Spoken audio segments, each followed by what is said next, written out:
ناظرین، social media پر trend کرنے والی شخصیت زہران ممدانی آخر کون ہے؟ ایک ایسا نام جو آج نیو یارک کی تاریخ میں سنہری حروف سے لکھا جا چکا ہے۔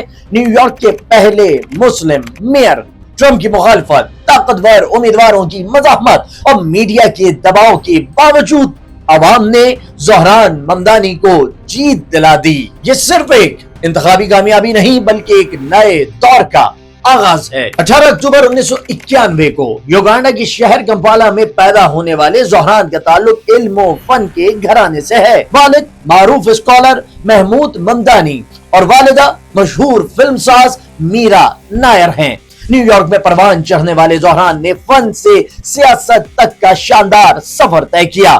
سیاست میں آنے سے پہلے وہ مسٹر کارڈمم کے نام سے ریپ گانے گایا کرتے تھے۔ ان کے گانوں میں پاکستانی گلوکار علی سیٹھی نے بھی حصہ لیا، لیکن فنکار سے سیاستدان بننے کا سفر اس وقت تاریخی ہو گیا جب انہوں نے نیو یارک کے میئر الیکشن میں سابق گورنر اینڈریو کومو اور ریپبلکن امیدوار کڈ سلوا کو شکست دی۔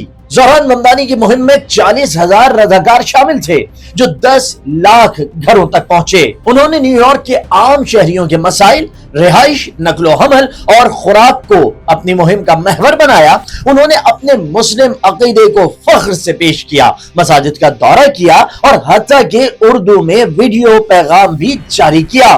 صرف 34 سال کی عمر میں زہران ممدانی نے نیو یارک کے کم عمر ترین اور پہلے مسلمان میئر بن کر نئی تاریخ رقم کر دی۔